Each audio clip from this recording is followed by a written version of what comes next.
Welcome to No Instructions. I'm Bob. And I'm Josh. And we're back. Hi. It's been 2 years since we last podcasted. Man, it's been an age. It has been a long time. It's been so long that we couldn't remember when, and so we had to go by pop culture milestones. Movie releases. We're like, what didn't we talk about? Okay, so what did we decide on? When was the last time we recorded? I don't know. I don't think we ever came to a real conclusion. I'm pretty sure it was the Christmas, like the chart thing with the tournament. The movies? Thing. Yes.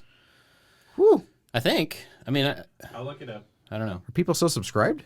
People were asking us. Wow. So it's not that we haven't. There's a lot that's happened. It feels like it's been a very, very long time. It's not that we didn't want to record. We've actually tried several times. We've been like, tomorrow, and then we just didn't because it's been... This year feels like so far it's been especially... What do I hear voices? Whose voices? January 19th. Oh. Bob got a dog. That's what you talked about last. Oh. You got a whole nother dog in the meantime. I did get a whole nother dog. Crazy. Well, I don't know. Anyway. So, Book of Boba Fett, did you like it? Is like as a whole, do I have to put the whole thing? I think we'll go through all of the big things that we've missed. Okay. That people I think wanted to hear from us about. Okay. We'll do like lightning round. Sure. Okay. Book of Boba Fett. I liked all the Mandalorian stuff. Word. I liked the beginning of the Tusken stuff. Like, oh, cool, some backstory. Oh, I see. This, yeah, I got it. And then it was just like, kept being backstory. Okay, that's enough. Yep. And then these people have shiny things on a planet that's made of dust. That doesn't make any sense. I don't know. I grew tired of it. When it over, I was just like, cool, it's over. When they had the kids riding the space Vespas, yeah, I was like, nah. And I mean, it was a clever little mods thing, but like, sure, whatever. That's the wrong planet. It just didn't make any sense. Yeah, when the Mandalorian showed up, I got excited. Yeah, because Boba Fett was slow and boring and very repetitive, and didn't hold my attention. He talked too much, way too much. He shouldn't talk that much. Shouldn't have his helmet off that much. Yeah, it just like. The allure went away. The allure was gone. Exactly. The only allure that Boba Fett ever had, even in the original movies, was he had a cool suit. And when you take that suit away, it's just like, oh, you're just a dude who got bumped that one time. And I don't really understand what his motivation was. Neither do I. He was supposed to be like a godfather, but he wanted to be like, I am a just godfather. But like, that's yeah. I'll go watch The Sopranos. Sopranos actually kill people. I was kind of hoping there was some ulterior motive that was driving the whole thing as to what he was actually wanting to get, some higher thing. And then it just never happened. The thing I took away from it the most is that I want my own personal back-to-tank. Oh, yeah. I've slept underwater before, and it's great. And the whole time, every time they would do that, I'm like, oh, they're going to do another flashback. Yeah. But, like, I just want to sleep in an underwater tube. I just want to sleep. Yeah, I want my own personal underwater tube that I could take a nap in. Makes sense. We need to figure out how to make that happen. Okay. Yeah. So there was Book of Boba Fett. There was Spider-Man. No Way Home. Yes. Lightning. It was great. I loved it. Fantastic movie. I don't think I had quite the reaction that everybody else had to it. I did really, really like it. Yeah. But, like, you seem to absolutely love it. And a lot of people are like, it's the best Marvel movie ever. And I'm like, I mean, I really liked it. But I don't know about that. It was, I went Thursday with the True Believers. And there was cheering, and there was yelping, and there was, like, ambient emotions. When Daredevil showed up, I got all excited, and like the two other people who cared about Daredevil in the movie theater got all excited. Yeah. Oh, I don't know. We haven't talked about it here. Oh, at Spider-Man, credits rolled, movie's all done. I went with my whole family. Like, I'm in a seat. My kids are to my left, my 3 kids. My wife is to my right, and then there's other just people. Theater was packed. Older lady sitting next to my wife. And, my daughter comes around and was like, okay, yeah, it's time to go. That was cool, Spider-Man, huh? And this lady, I hear my wife and this lady on her right, so 2 seats over from me, like talking back and forth, and I don't really care because they're people who are not me. I generally don't care about people who are not me. Find it's best to stay out of other people's affairs. Everybody knows who Josh is now. So I heard, like, does she go to school? And she's like, oh, no, they're homeschooled. And does she go to this church? And she's like, no, she doesn't. She's like, I've seen that girl before. So we're talking about my daughter. I'm like, well, this is weird and creepy. Let's just go so we can leave. And the the lady I hear is like, "Are y'all on the internet?"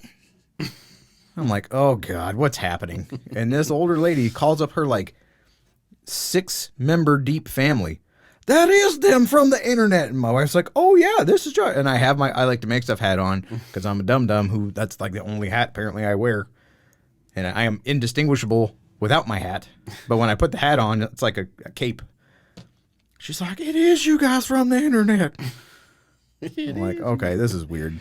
It made me feel a certain kind of way. Yeah. So the movie was fantastic. It got snubbed at the Oscars, which I think was kind of messed up. Got a little choked up a couple times during the movie. It was great. Totally.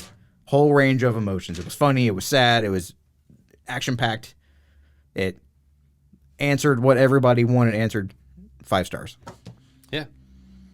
It was great. I really enjoyed it. And I'm looking forward to seeing it again. What else happened? I mean, we don't have to go in order, but we went to see Batman last night. We did. That's the newest thing. So we can just skip over all the other stuff that we've obviously forgotten. Yeah, it wasn't good enough to... We went to WorkbenchCon. Oh, yeah, that was We saw good. people at WorkbenchCon. Yeah, that was nice.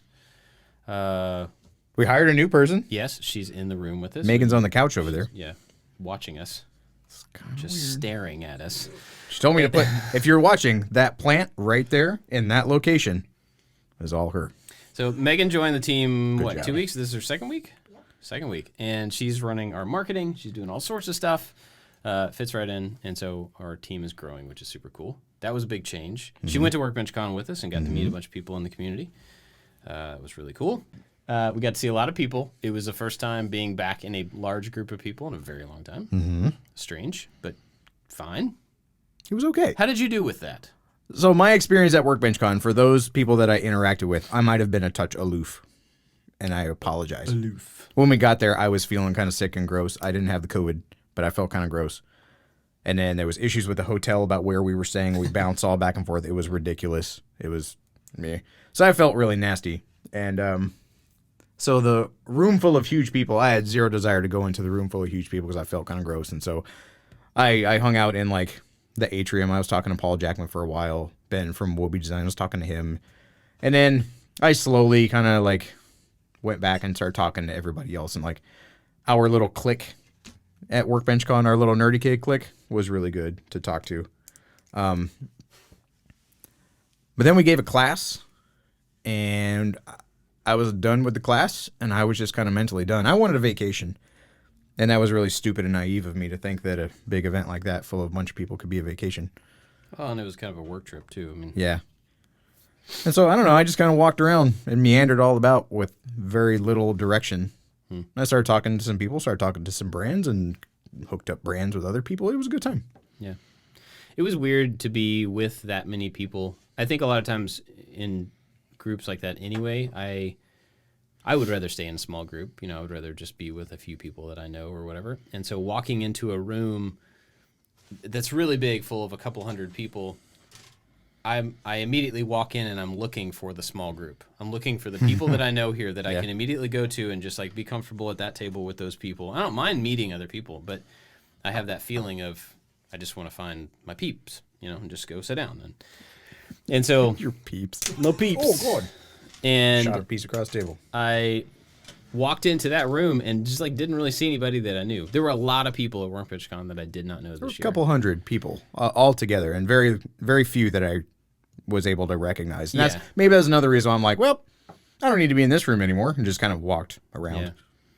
But I remember walking in and being like, oh, I might have trouble finding my group this time. And I didn't. I mean, eventually, you know, it was fine. But it was the first time to go to an event like that and walk in and just be like, I don't know anybody, or I don't, you know, nobody knows me or whatever. And it was a little bit weird, but ended up being a good time, a good trip.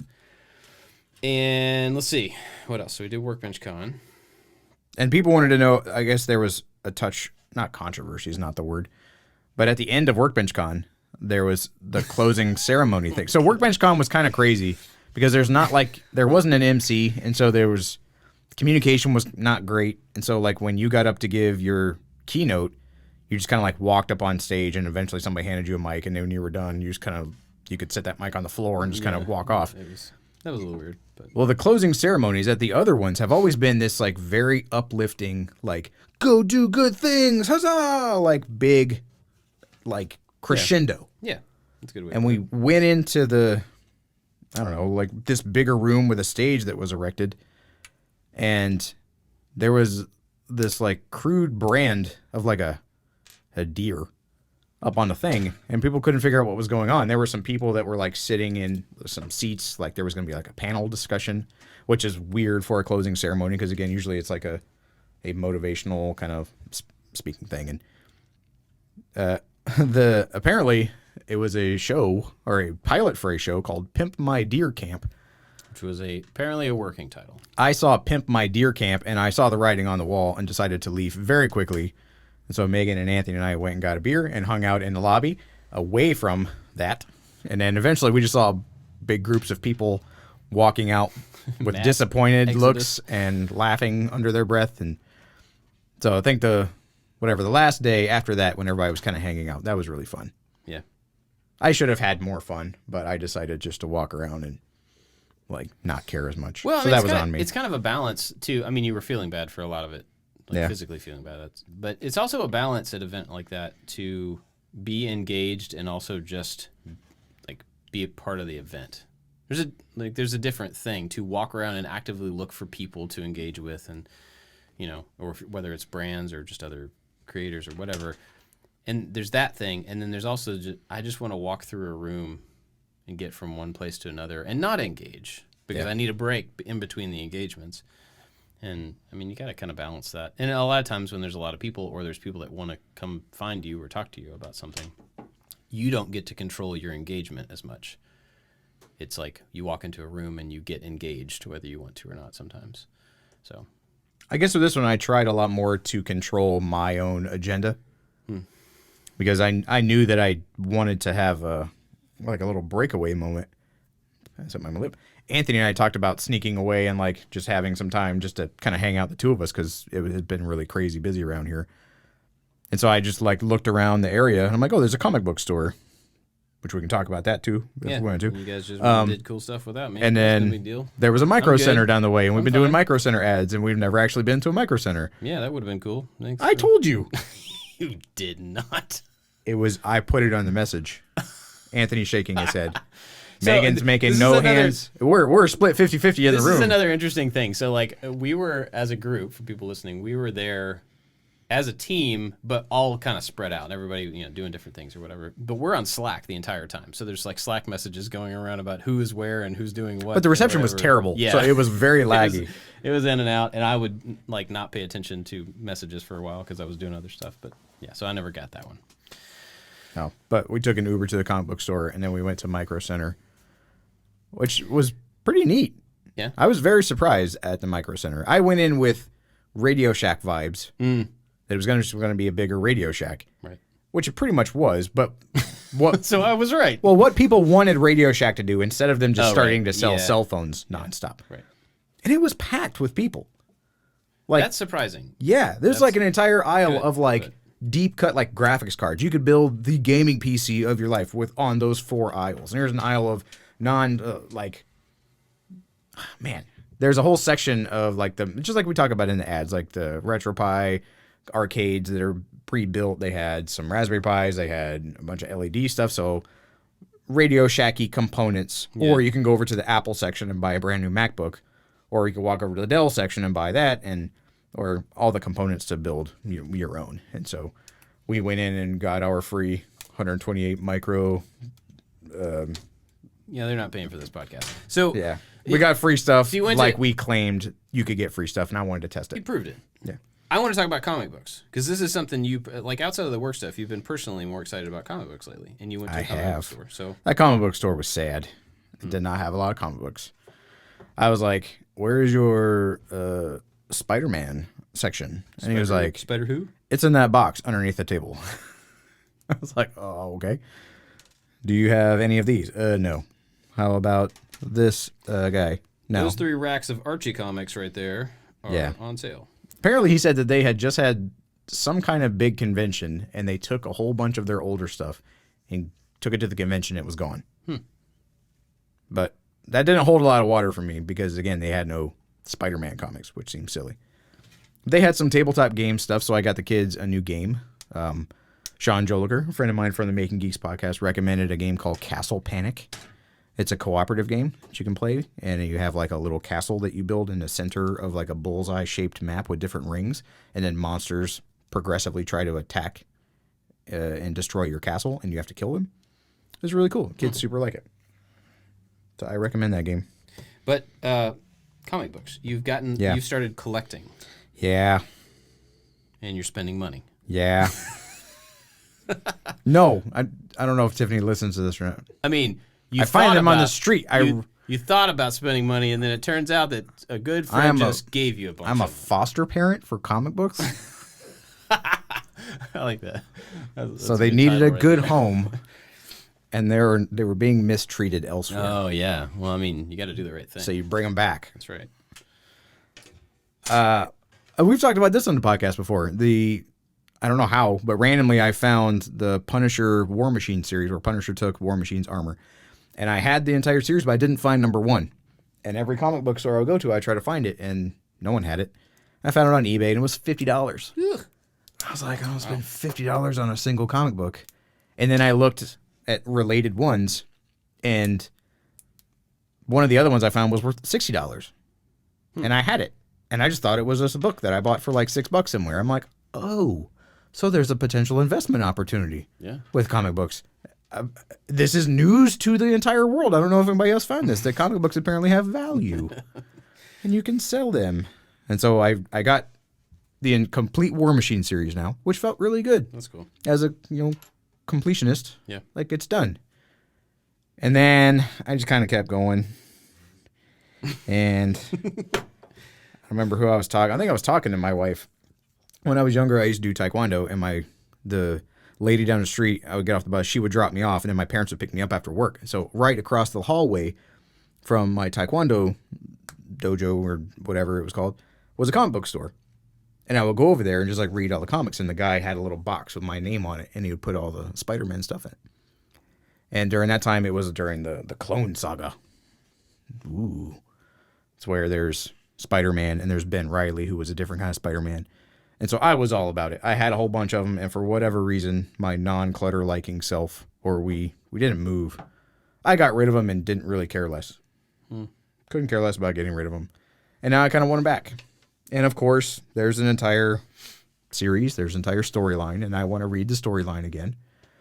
And there's like a bunch of them. Yeah. There's 3 different like epochs of comics to tell this one story.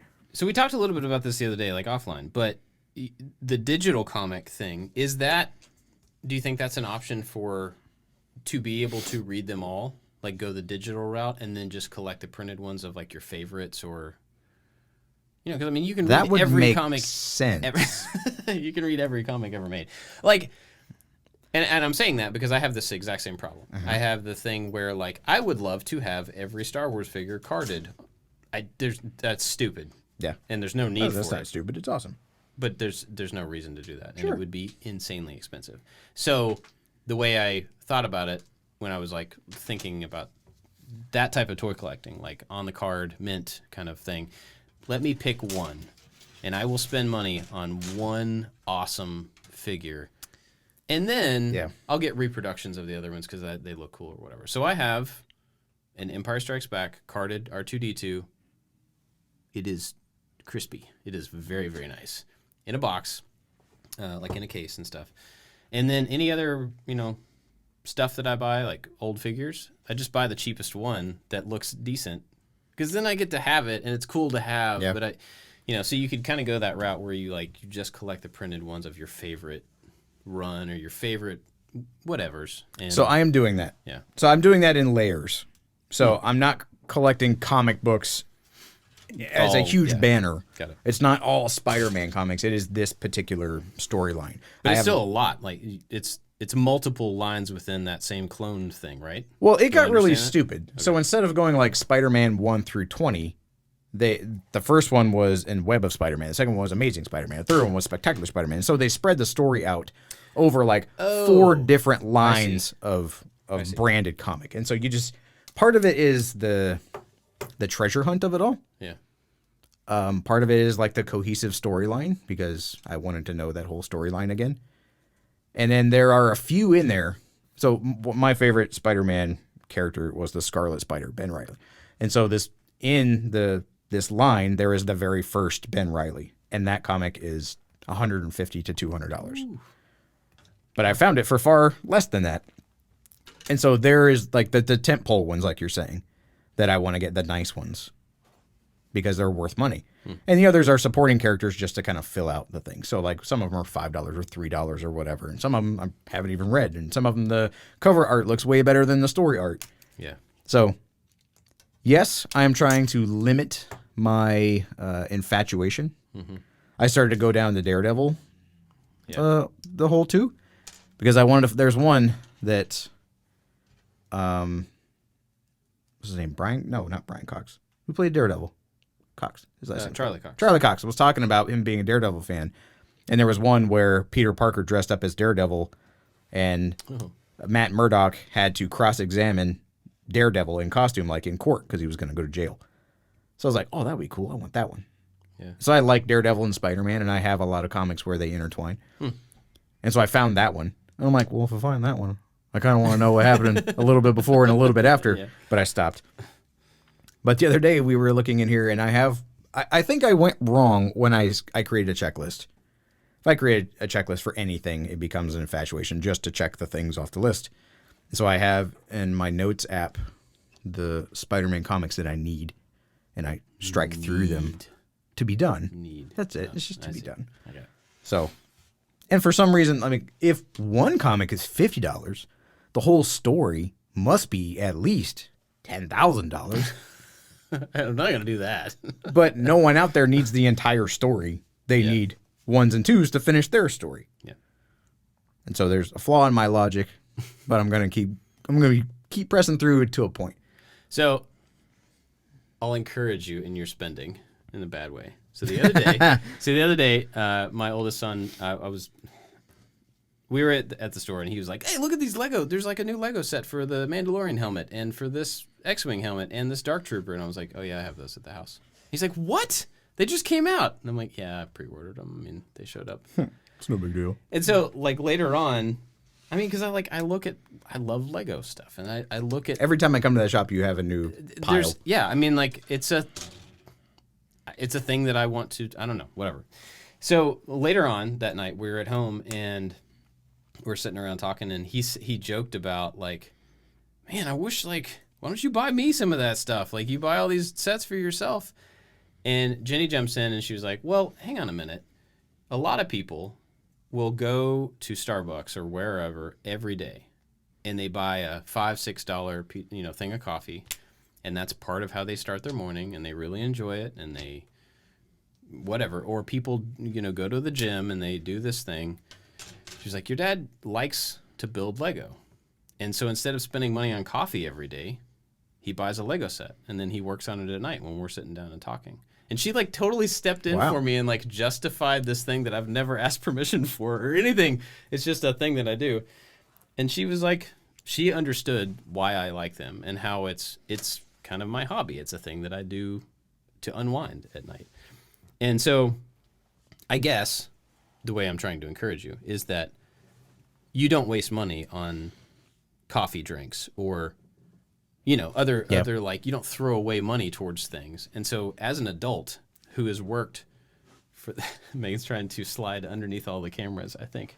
No, I dropped a brown piece on our brown carpet. Not get it. Anyway, you don't do a lot of other things that are wasteful. Yeah. And as an adult who has worked their life to be able to have the life that they want, putting money into something that you enjoy for the sake of enjoying it is absolutely okay.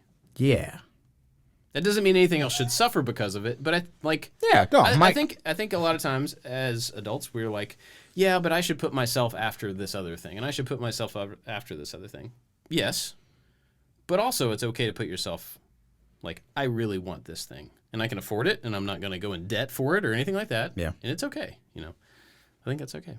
I will put some of the onus on my children. Or blame. I'm shifting. Yes. I am projecting. So I had, I would say, a handful of comics. The War Machine ones I've kind of collected here and there. They're not very expensive. But I put them down in the office.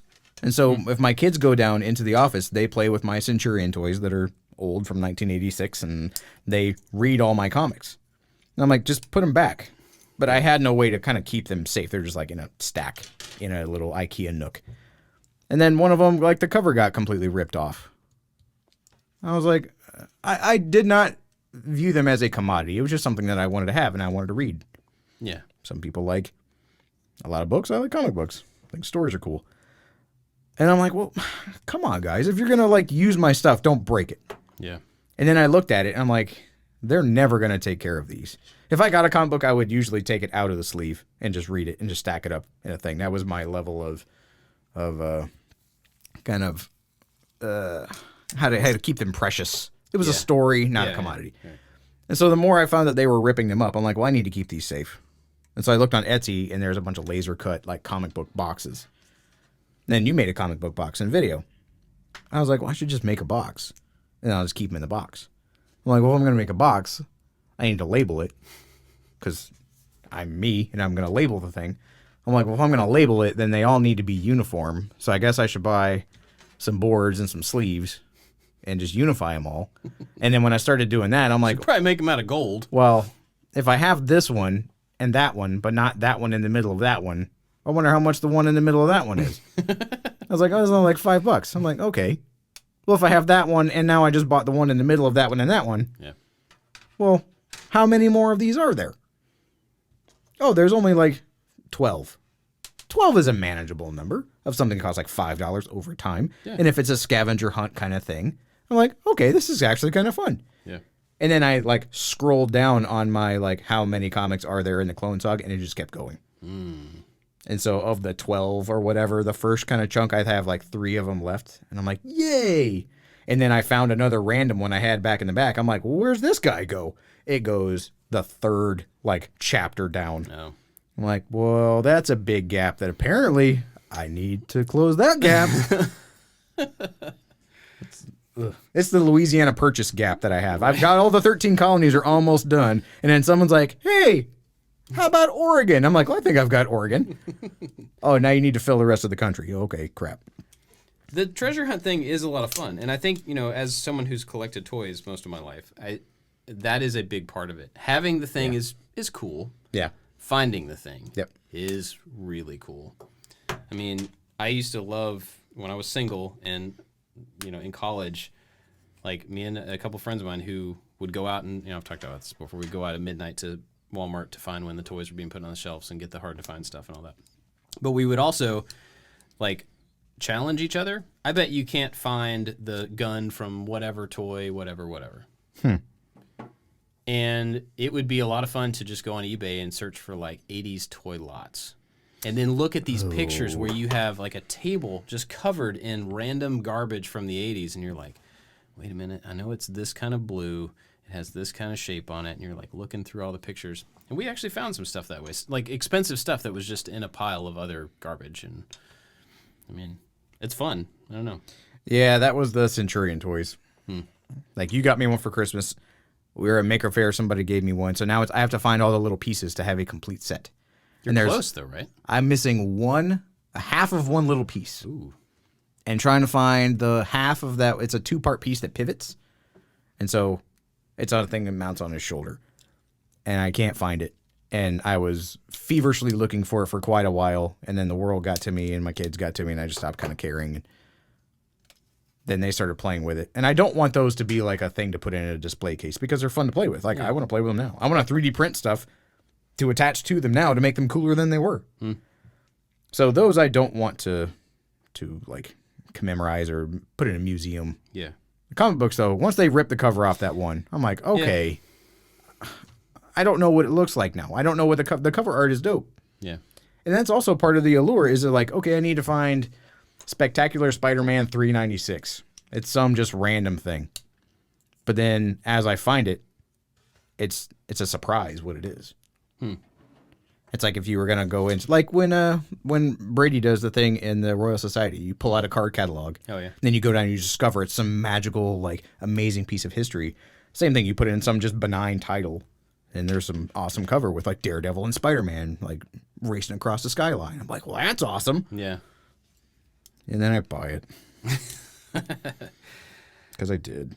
In college, I went back to comic books for a little while, and I got into Daredevil again. Actually, probably Daredevil for the first time. I don't know that I read Daredevil growing up. I was really into Batman and a few other things. We never talked about Batman. We got to get back to Batman. But I tried really hard to get back into comic books, like current books at the time, not going backwards to stuff that when I was a kid. And at the time, I just couldn't really justify the money of, like, I'm going to go every week and buy 3 or 4 comic books because I was in college and was poor. And then ever since then, when I've thought about going back to it, I'm like, yeah, it's just another hole. Like, I'm going to go back and just do another thing, spend a bunch of money on it. And I kind of go in and out of toys in the same way, where I'm like, get really interested in collecting a few things, and then I'm like, man, I got to stop putting so much money into this place. So, it can be a thing that you do for a while, and then step away from for a while, and then come back to for a while. And the comic book store opened up downtown. I saw that yesterday for the first time. I didn't know where it was. It made it worse. No, I saw it. If the comic book stores around here were like the comic book store in Atlanta that we went to Workbenchcon, I wouldn't care about comic books. I would have went, oh, this is sad. I guess that thing I had a long time ago is actually in the landfill and it's never coming back. Yeah. And walked away. So, okay, Batman. So, what did you think? Oh no, where did you that have the go? same thing? What are you looking That for? just disappeared. Oh, you can see it? I don't know. What is it? That's a Lego. That's wrong. We're still trying to work on the Mandalorian models. Oh man, there's a silver piece of the Mandalorian somewhere. There's in a this room. rubbery piece. Megan is making see it? squealy noises down there. She's pointing at it under the table, and I can't see it. Can't see either. This is fantastic podcasting, people. Hold on. She's pointing. Dun, dun, dun, That's a dun. dead bug. It's that. Got it. Thank you. Did you find mine? Got it. Thank you, Megan. Anyway. Oh, she found mine too. Man, who knew we needed such help podcasting? For real. Crazy. Apparently, podcasting is a 2 additional employee endeavor. Yeah. So, what were we talking about? Batman. Batman. So we went to the Batman The Batman. with Cedric Diggory, Yeah. I forgot about that. Lenny Kravitz's daughter, Yeah. And not Danny DeVito, yeah, the guy from There Will Be Blood. Jesus. Jesus? Yeah, John Turturro was the dude. He played Jesus. Oh, the Jesus. Oh, that's right. Anyway. That's right. So, speed round. What did you think of it? I thought it was great. It was dark, Yeah. which, like, I wasn't looking for movies to be dark, but it's a DC comic book movie, so they're going to make it dark unnecessarily. It was dark. You said that. So I'm going to go out on a limb. I'm gonna make. You're going to say the same thing I'm going to say. Go for it. I think that Cedric Diggory, besides Michael Keaton, is the best Batman. I think he's the best Batman. He did it. We're getting eyebrows. I mean, I was thinking about this last night because I walked out going, that might be my favorite Batman movie. It's so weird. I was like, huh. This seems like a weird claim to say that was my favorite Yeah. Batman. Like, I shouldn't say that out loud. Yeah, it almost feels like sacrilegious. Like, you should all, I mean, like, it's Michael Keaton. But, like, that Michael Keaton, they're different things. They are. They're They're very entirely different different things. But as a person who read Batman growing up, I've got a lot of Batman comics. And some of them are goofy. You know, he fights the Joker, and it's really silly, and there's lots of big, ridiculous things. But then some of it is really heavy. Like, I've got Killing Joke, Death in the Family, and those are heavy books. Those are like people that you care about are dying in front of you on the page as like an 8-year-old. It's heavy. And so that's what I think of when I think of Batman. And he's a detective comics. I've got a bunch of detective comments. He never detected anything This in is any the of first the other time, in any of the movies where it's like, he's going to walk into a room, look at a crime scene, and go, oh, I can see this, and I can see that, and I'm going to hold this piece of information until it becomes really important way down the road. And he totally did it. It was good. It was really, really, it was a little long, Yeah. but it was very, very good. What I thought was the weirdest thing was that he just, like, walked into a room. Michael Keaton doesn't walk into rooms as Batman. Right. And he poofs away out of rooms. Yeah. Robert Pattinson was like, and just turned around and just like walked out the door. There's this one scene where he walks up to a club and just like and knocks on the door. door. And the guy opens the door and he goes, "Do you know who I am?" He's like, "Yeah." And then he shuts the door and then a bunch of stuff happens. But he just like... Is Penguin here? He didn't come in through the skylight. No, he knocked none of on that. the front door. It was awesome. The Christian Bale, like, you got to be the ninja and do all the... He was just like, he was a dude. And he fought like a dude when there were a bunch of other people. And he fought the scene where he was in the hallway looking scene. It was awesome. It was so There was a fight scene by muzzle flash. That was the only light in the whole scene. It was super cool. It seemed like an insane number of bullets were shot in that one particular scene to light the scene. But, man... You only saw like certain hits because there was only light from certain guns. Yeah, it's so cool. It was the very first Batman movie that painted Bruce's parents in a potentially negative light. Mm-hmm. And I'm like, ooh, that's interesting. Yeah. Because they were always these like mythical, like these mythical creatures that were stood for justice and good, but you never knew what they were. They were the lions on the hill. And it was like, oh, well, maybe your dad was not that way. Yeah. One downside, Robert Pattinson took his costume off, and he's just Bruce Wayne. He looked like emo Bruce Wayne. But it totally works. I mean, Christian Bale couldn't pull that off. So most of the movie, I'm like, okay, I get why they did it. Very logical choices, right? He's a guy who dresses up like a bat, if that's his logical choice you can get. Right. He has a utility belt with stuff. His utility belt was made with stuff that you would find off the shelf. It had like a little Leatherman holder, not Bruce Wayne's or not Michael Keaton's like reach behind your back and grab the grenade. Yeah. It seemed very utilitarian. In that whole like very practical, I'm making a thing to do a thing. Why would you have long hair when you got a leather cowl on a majority of the time? That seems like a bad choice. Yeah, I can see that. But at If the you same get time, it all up in your he face. made it pretty obvious that he did not care about himself throughout the entire movie. That he wasn't keeping up appearances. He didn't care about going to places and looking like... And that was one thing that always kind of bothered me about the Christian Bale thing, and I never really thought about it until I saw this one, is that, and I was telling Anthony this earlier, when Christian Bale goes into Bruce Wayne mode, he's like... Hey, party he's boy, a real party boy, whatever. And this guy was broken the entire time. He did not care. He didn't switch modes. He just took off the suit, and he was just as jacked up mentally and like psychologically the entire time. Now that was really good. Like he did a great job of making Bruce Wayne not okay. You know, and there were several things that they did differently that I noticed. Talking about him just like walking into a room.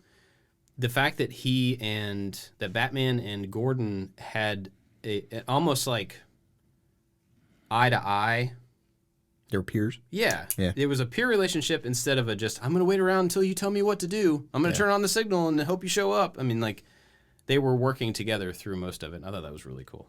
Because it made him a little more useful and, like, Gordon a little more useful and then just be, like, the guy that flips the switch on the bat signal. Right. What about the car? Oh man, the car. Favorite Batmobile. Okay.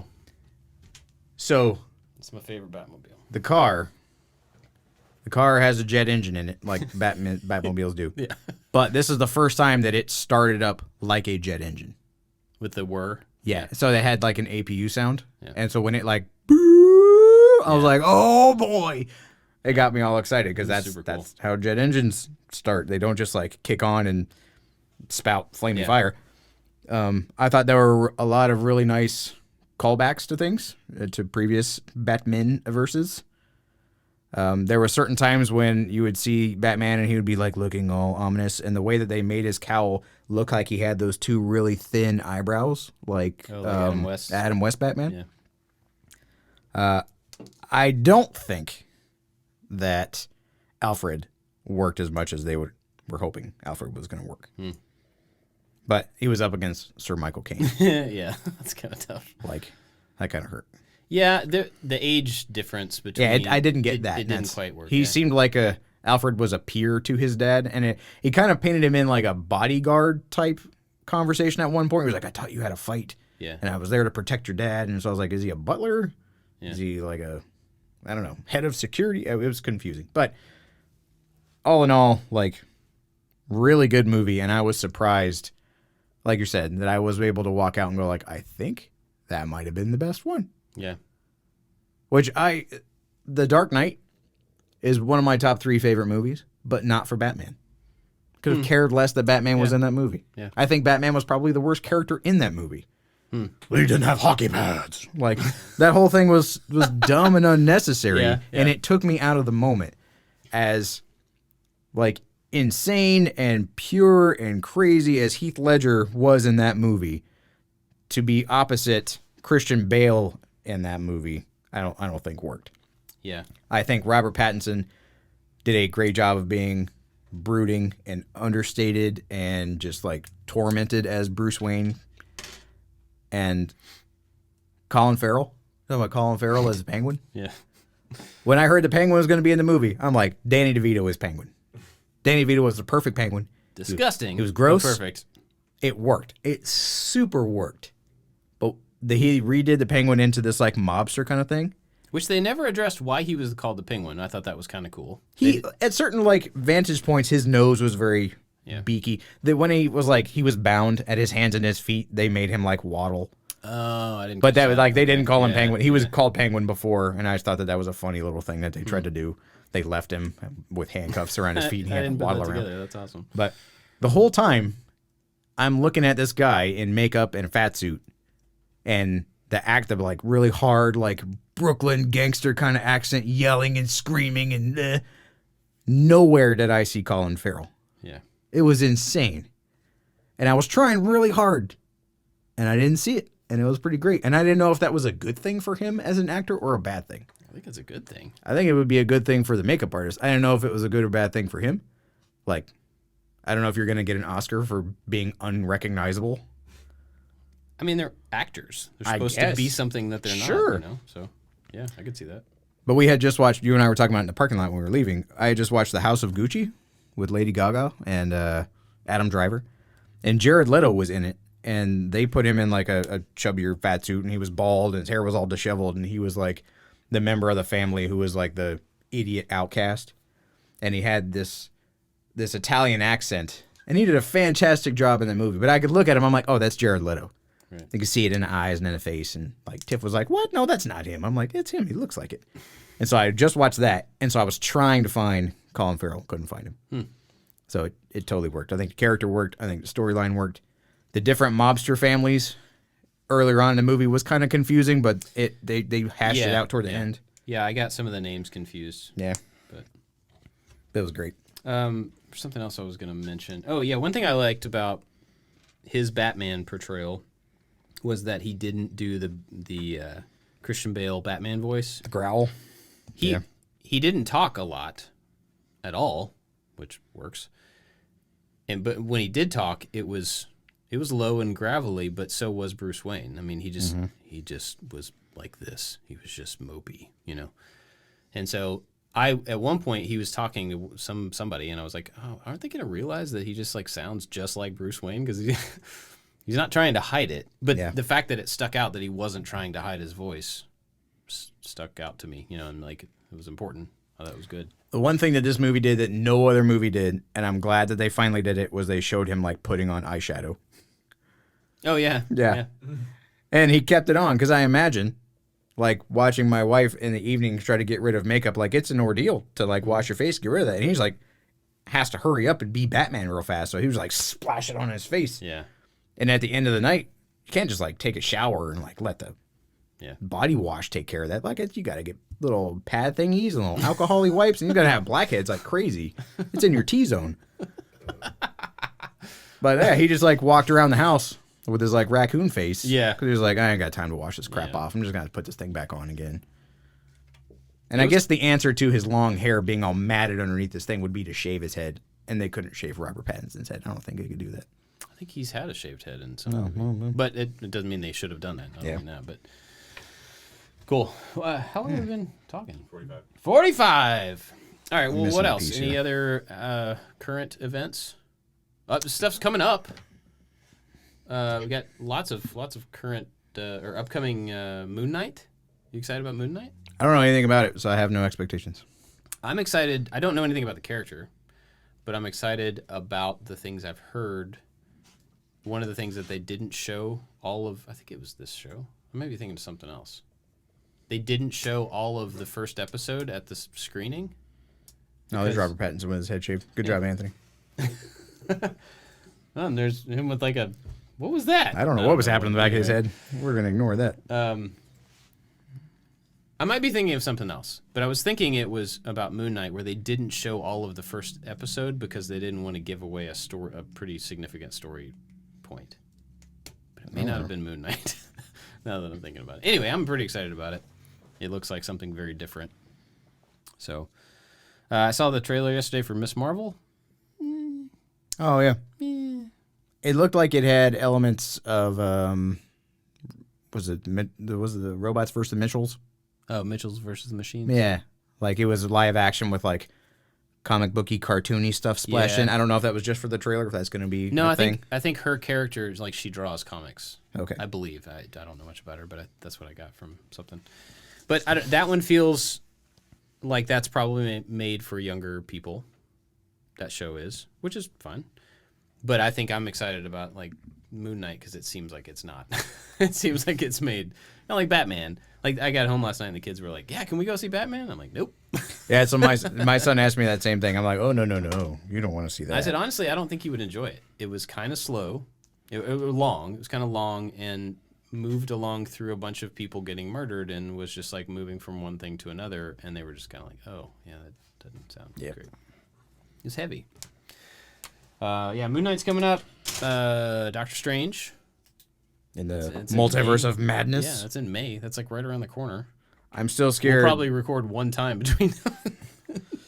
No way, we have topics. We had a topic that we were going to talk about today, but I don't think we're going to get to. Do you want to do that now? Do we have time? I don't know. I don't know what all you... Hey, Brandon, you should insert like a little, this is a different segment jingle. Bonga, bonga, bong, bong. Like that. Yeah. So the other day, I was on a meeting with a brand and an ad agency. So there were like 340 people on this call. At least. There were probably 10 or 15 people on this call. And you could only see a couple of video pieces. So I wasn't really sure who all was there. So it was kind of weird from that perspective. It's just I only knew faces of a couple of people. Anyway, so we're talking about this stuff. And they introduced themselves. They were all very, very nice and very encouraging and stuff. And then I went to say to them, this group of people, that I had hoped that we would be able to shoot all of the video that they needed in all the different ways. And I said, I just want to make sure that we can shoot everything that you guys need. And it was the first time in my entire life, as I was saying you guys to a group of male and female people, that I felt like I probably just offended somebody because I called them you guys without even thinking about it, not meaning to.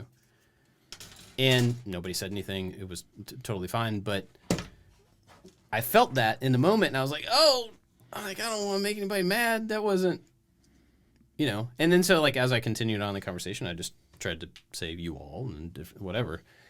But in the moment, I think it was the first time that felt like I probably just made somebody uncomfortable or some, I don't know. Maybe not at all.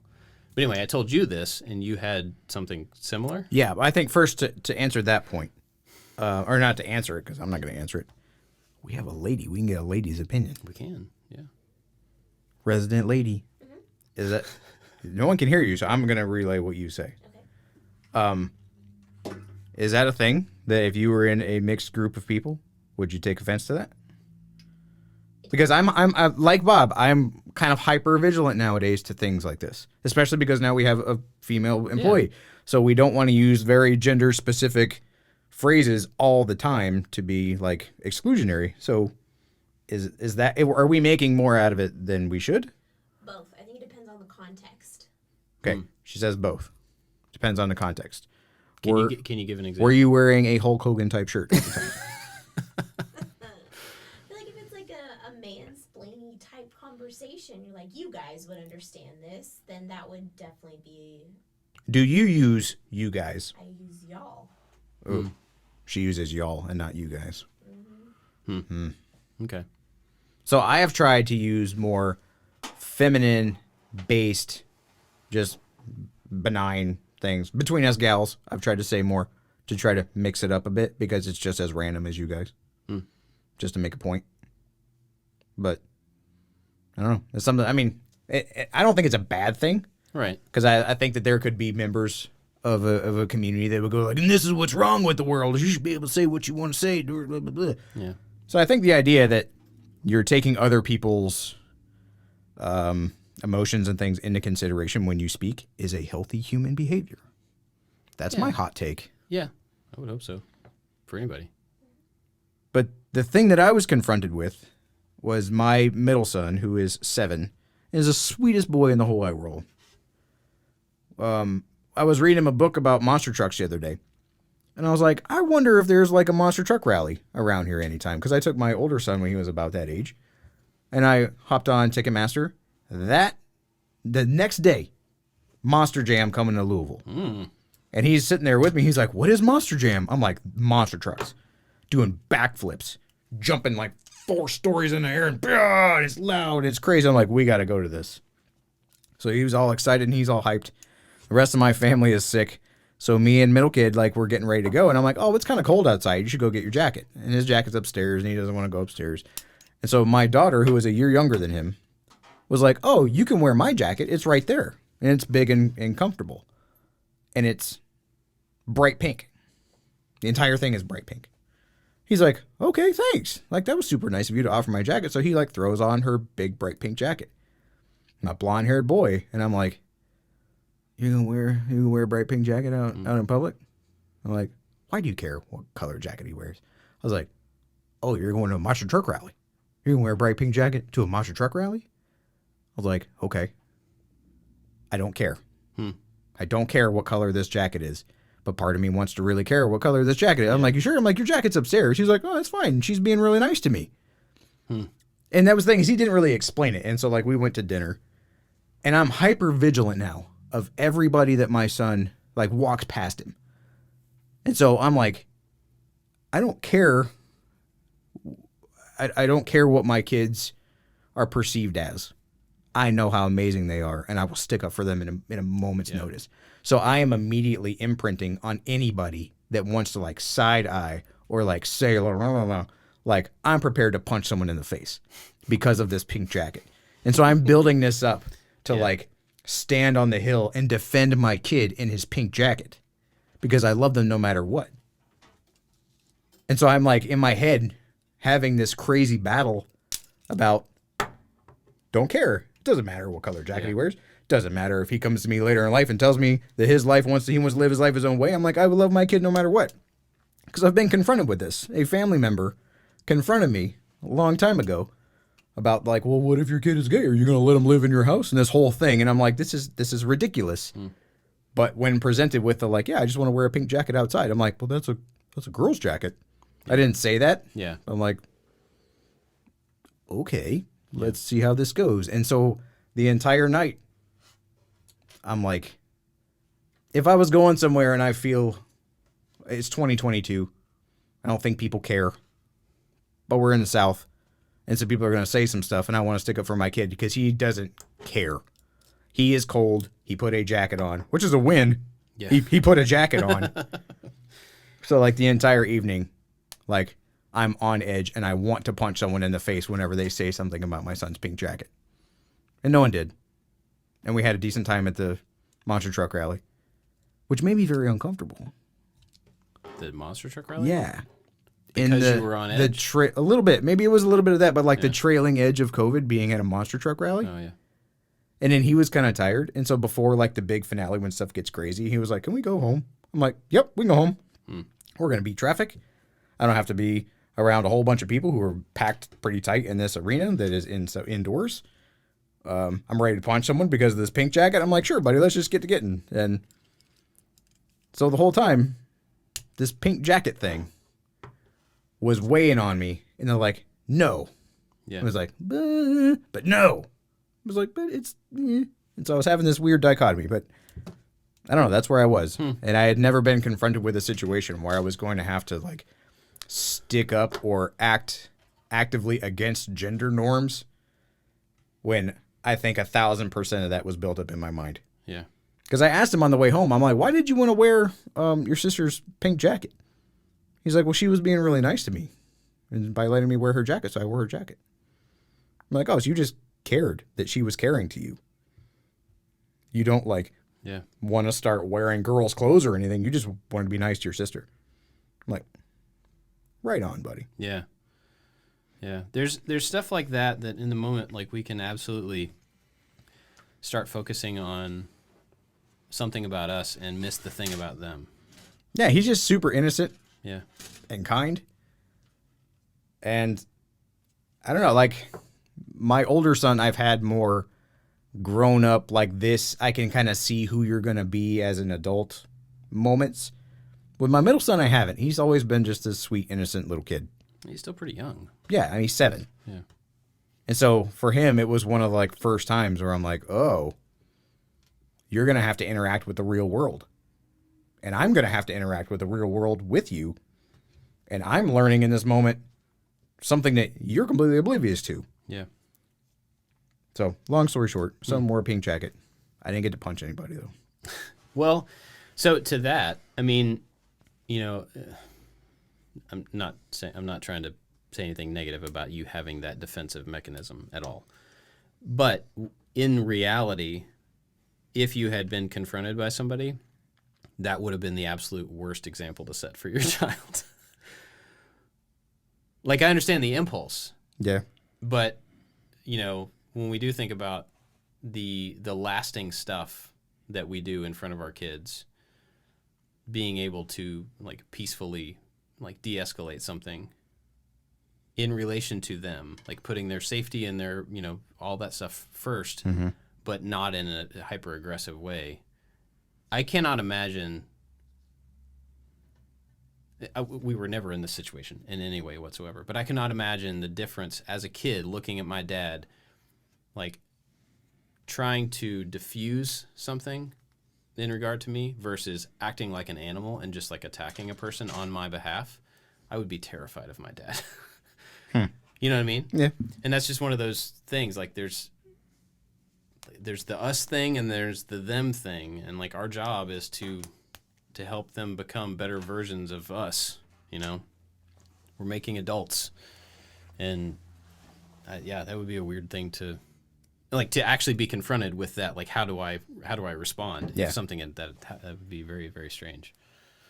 But, you know,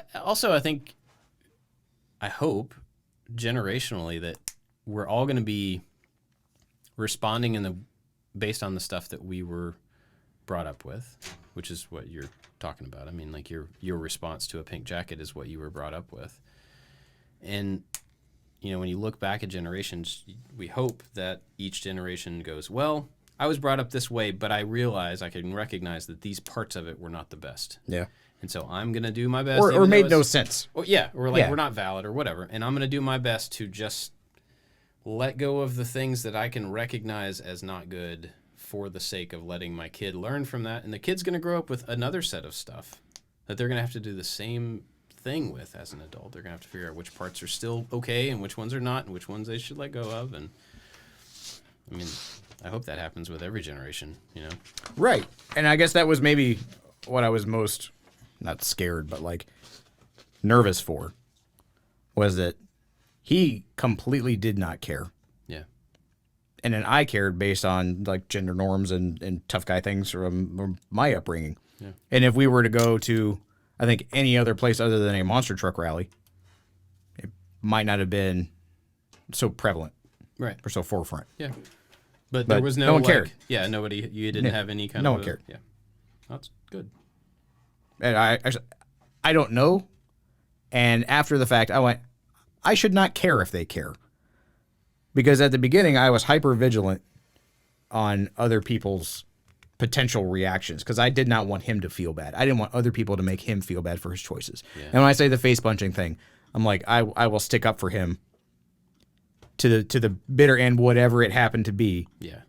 Because I don't want somebody to make him feel less of. Right. Because of whatever, whether he chose to wear a pink jacket, whether he wants to do whatever he wants to do in life. And that was my main focus. instead of not caring. Right. Yeah.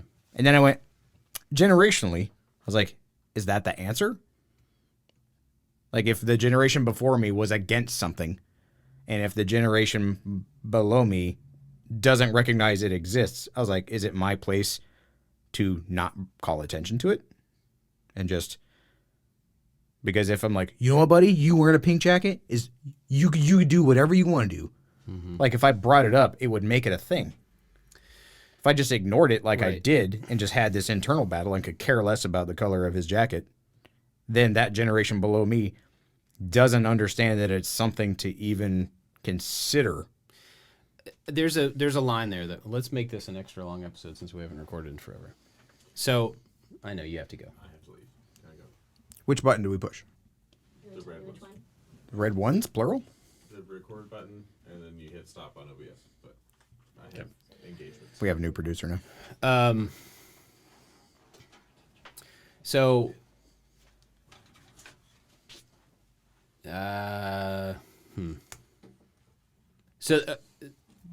when I was growing up, if I had dated someone of a different race, in my family, it would not have been a big deal at all.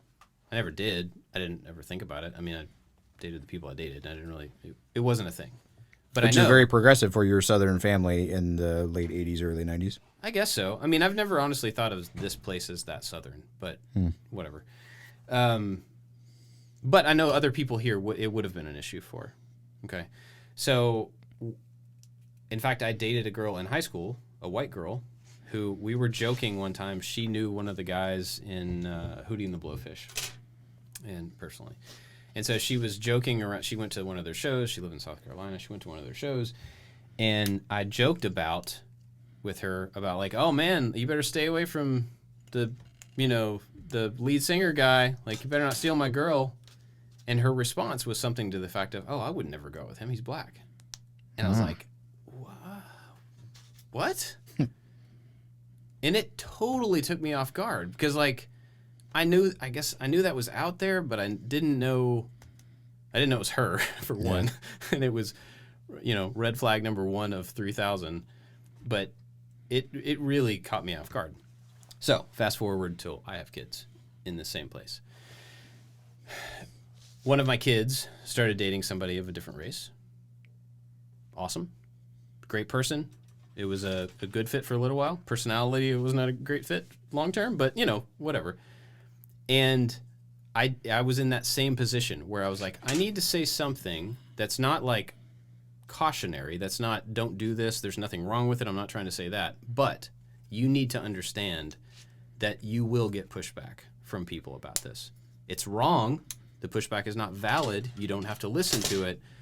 But you're going to be confronted with people who think differently about something. That is okay. And so I kind of went that thing, like, do I just ignore it and then let the kid deal with, stuff? Or do I at least set them up for, look, the world has been this way, and you're going to hear this, you're going to get this, and realize that it's okay. And I went on the side of, I would rather them be prepared for backlash and know that backlash is not okay. Yeah. Than not be prepared for it and all of a sudden feel like they're doing something wrong that they didn't know was wrong. Right. And I think it worked out. I mean, I think in the case of just having that little conversation, like with all things, we love all people. We're being patient with people who think differently than us, but here's the truth. And I kind of went at it that way, and it was all good.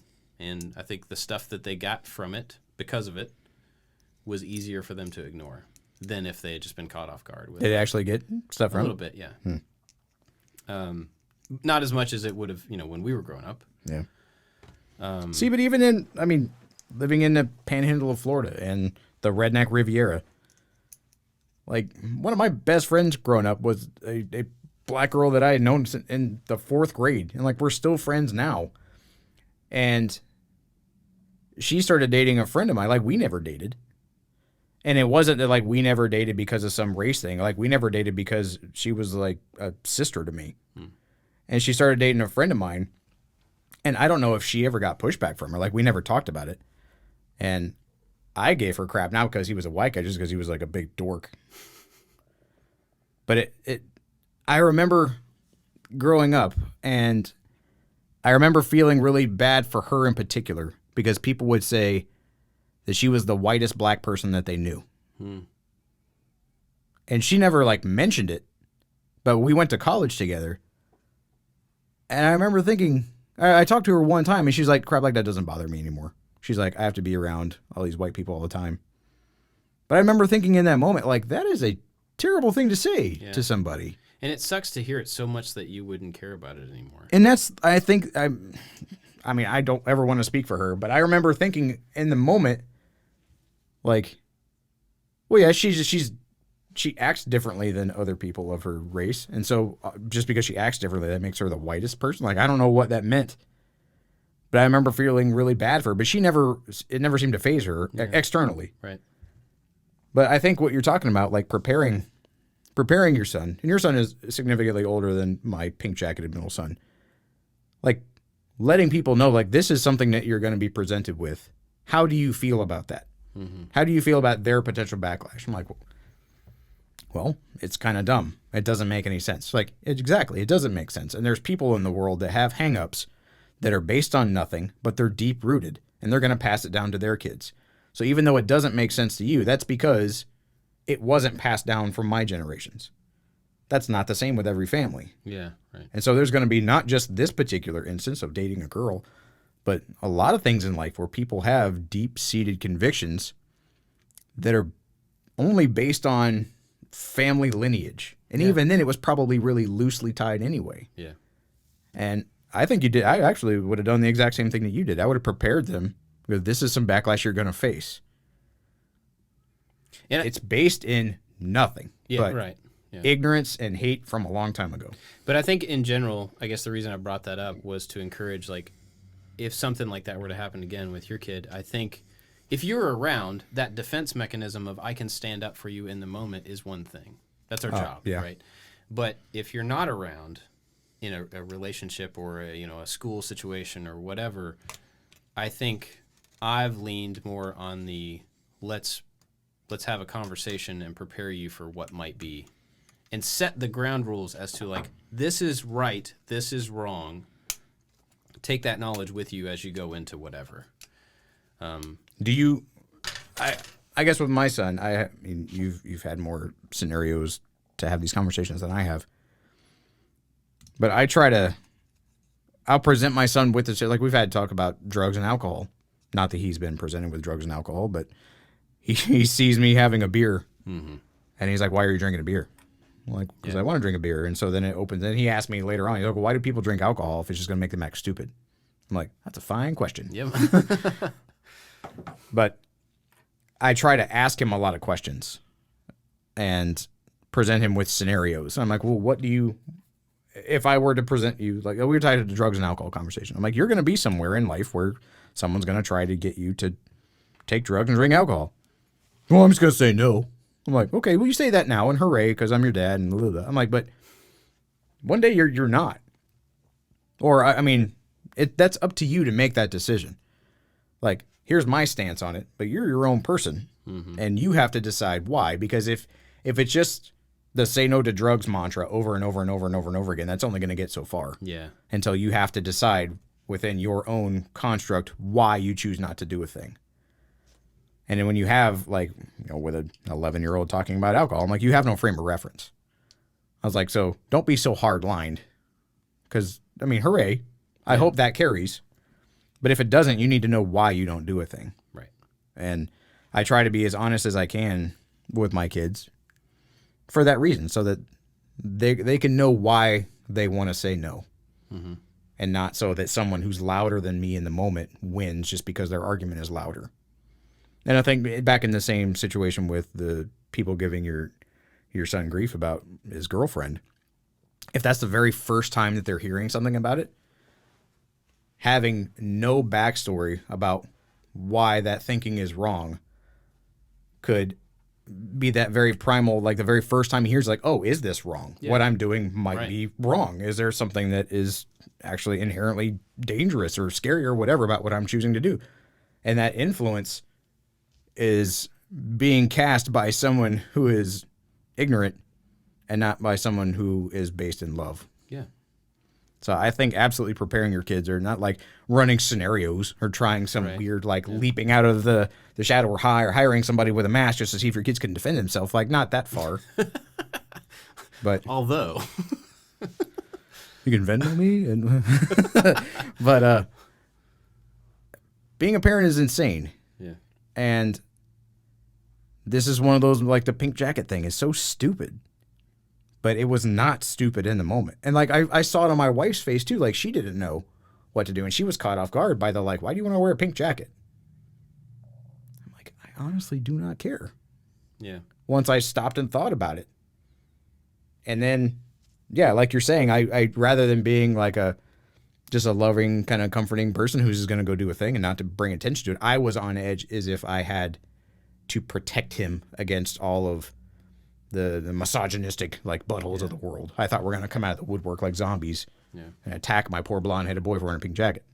Well, I It think was absolutely not the case, which is a win. Yeah, in any scenario, you're always going to have those, like, well, it's probably going to be this bad, and so we're going to overthink any of it. I mean, even in the situation I was talking about, I'm sure that I was expecting it to be worse than it was. Yeah. I don't really know, but I think it's our job to lay groundwork. I've probably told this story before, but one time I was on a plane going to Seattle. I talked about this. I don't know. I was sitting next to this pastor. We started talking about Star Wars. Oh, I've heard a little bit of it. And we just started talking about kids and everything, and we were talking about faith. And I told him that, the age of my kids, this was several years ago. I was like, I don't want to push them into faith. I mean, I want them to own it. I want it to be real for them. And I will, we try to teach them and all that stuff, but I'm not trying to push them. And I kind of made the point that I was just really not trying to push them. And he basically told me that he had a son who was, 18, 19 or something at the time, and just totally turned his back on the family and the church and just went the opposite direction in every way. And he barely has any contact with this kid. He can't reach him, like, from a personal level. He just can't, like, the kid won't let him be his dad anymore. And he's trying to figure that out while also trying to plan a church and invest in a community that is where they are was very, very counter to what the church is, as far as, like, being open and being, it sounded like a really hard place to be. And his advice at the time was, you have your kids' attention for this much time. Like, it's a very short amount of time. And they're not looking for you to be their friend. They're not looking for you to just feed them. They have to learn everything from you. And they're learning everything so that eventually they can not have to learn from you as much. And they go off and they make their own decisions and everything. And so his point was that they need you to teach them. They need you to give them every bit that you have to give them. And he was talking specifically about faith. He was like, don't just, like, let them figure it out. Teach them. And then when they leave the house or when they get old enough to understand, then they can decide to let it go if they don't want it. Yeah. But he was like, you're not doing them a favor by just, like, keeping it around the house and seeing if they get into it. It's not that. It's like you have to actively help these kids become who you think they need to be, and then who they are different from that will come out on its own if they're different, And it was a really good conversation. It was a really strange conversation to have on a plane. That's a pretty deep single serving conversation. Yeah. But it gave me kind of a different perspective on, like, I've got to pass this stuff on to them. Like, and they can do with it what they want to. I'm not going to force them to be anything. But if I, out of, like, the whole political correctness thing or trying to be, let everybody be everything they want to be, if I take that in as a way to neglect passing on information and preparation to kids, I'm not helping them. Yeah. And so that whole thing changed kind of how I looked at faith with the kids specifically. And then when it came to this social stuff about what they're going to deal with people that think differently than them, I think that's important too. So, But I don't know. We're just at the beginning of the teenage years, so we Man, have a lot more of that coming up. ugh. I'm not. My son's almost 12, and oh boy, I don't think I'm gonna make it. Yeah, you'll make it. Luckily, it doesn't all happen at once. It's a slow burn, but He's been burning for a minute. yeah. Yep, that's been burning for a minute. Yeah. All right, let's wrap it up. Okay. Where can people find you? You can find me on Instagram at Josh_MakeStuff. You can find all of us, including Megan, at I Like to Make Stuff on all the stuff, on all the social networks. Big thanks to the Maker Alliance, who we've talked about before. We won't give it the whole spiel, but they're awesome, and we're glad they're around. And a lot of them were asking where the show was, and now they know where the show is. And we will try our best to do better to record on a more regular basis. And yeah, you got There's anything normally else? like links. If you want to find out more about the Maker Alliance, usually on screen for those of you who are watching, go to iliketomakestuff.com/join, and you can figure out how to become a part of the Maker Alliance. There are big things happening in the Maker Alliance. Yeah. Big, like, gatherings, summer camp, event type things that the Maker Alliance are putting on themselves. It is fantastic. I highly recommend, if you like I Like to Make Stuff, go give the Maker Alliance a look, because it is an amazing community full of very supportive and awesome people who are doing stuff. Yeah. Yeah. Who are not just like fanboys of a thing that they found on the internet. They Fan peoples. Thank you. Ugh, I learned nothing. I know. Thanks, Bob. It's tough. Anyway, go check them out. It is Yeah. very cool. And thanks for listening. Catch you next time. Bye-bye.